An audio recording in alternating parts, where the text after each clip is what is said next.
తనని నమ్మి రాష్ట్రానికి మంచి జరుగుతుందని ఒక్క ఛాన్స్ ఇచ్చి చూద్దామని చెప్పి జగన్మోహన్ రెడ్డిని ప్రజలందరూ కూడా ఓట్లేసి గెలిపించారు. ఆ నమ్మకాన్ని జగన్ నిలబెట్టుకున్నాడా అంటే నిలబెట్టుకోకపోగా అదే ఓటేసినటువంటి జనాల్ని సైతం నిరభ్యంతరంగా నిస్సిగ్గుగా మోసం చేస్తూ ఉన్నాడు జగన్. ఎందుకయ్యా అంటారా? వాలంటీర్ల వ్యవహారంలో జగన్ చెప్తున్నది చంద్రబాబు నాయుడు గారు వాలంటరీ వ్యవస్థని పనిచేయకుండా చేయాలని చెప్పి చేస్తున్నాడు.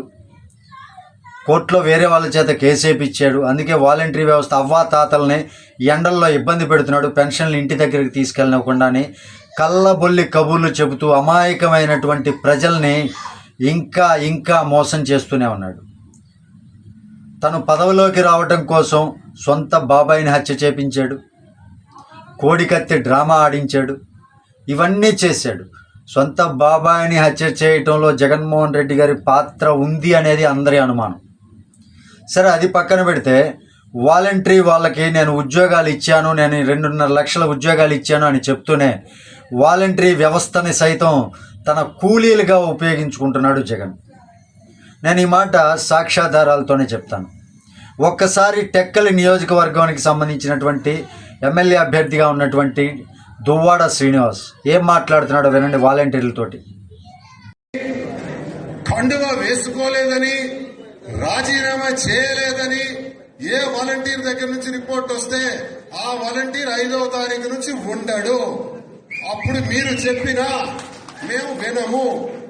అయితే ఎవరైతే రాజీనామా చేసి కండువా వేసుకొని నేను చెప్పిన పద్ధతుల్లో తిరుగుతున్నారో ఆ వాలంటీర్ ఖచ్చితంగా జూన్ 5వ తారీఖు నుంచి కొనసాగుతాడు.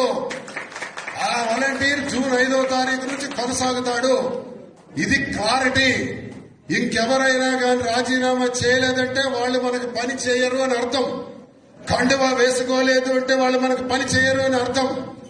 ఇది నేను క్లారిటీగా, మా రిపోర్ట్స్ మాకున్నాయి, మీ రిపోర్ట్స్ మాకు తెలుస్తాయి. కాబట్టి అది ఎవరైతే రాజీనామా చేయలేదో వాళ్ళ మీద మేము కనీసం అంటే కనీసం దృష్టి పెట్టే ప్రసక్తే లేదని సందర్భంగా తెలియజేస్తున్నాను. అదొకటి మెయింటైన్ చేయాలి ఇమీడియట్ గా. ఈ రోజుకే ఇంకా బ్యాలెన్స్ వాలంటీర్లు ఎవరైతే ఉన్నారో ఈ రోజే రాజీనామా చేయండి. లేదా రేపు 3వ తారీఖు నాటికి ఇంకా ఏ వాలంటీర్ అయినా కానీ రాజీనామా చేయలేదని మాకు తెలిస్తే మాకు అక్కర్లేదా వాలంటీర్? వాళ్ళతో పని కూడా లేదు. ఇంకొకటి వస్తాడు, అదే ప్లేస్ లో మరొకటి వస్తాడు. పెట్టుకోండి. ఈ 10 రోజులు పనిచేయమనండి.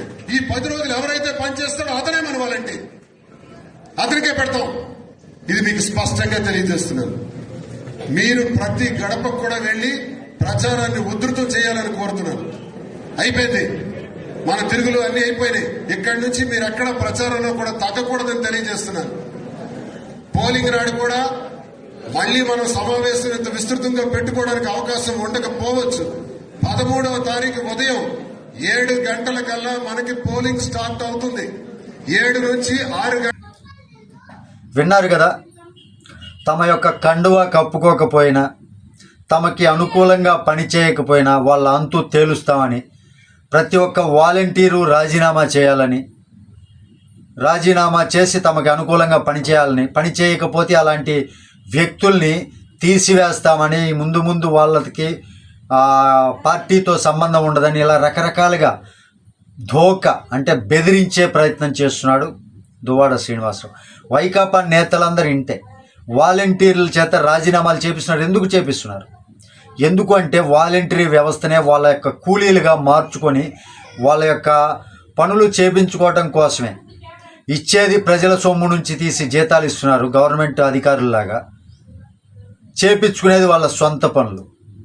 అదే వాలంటరీని పార్టీ కార్యకలాపాలకు కాకుండా వాళ్ళ పనులు, వాళ్ళ విధుల్ని వాళ్ళని సక్రమంగా నిర్వహించుకునేలాగా పార్టీ వదిలేస్తే ఇప్పుడు ఇదంతా జరిగేదా?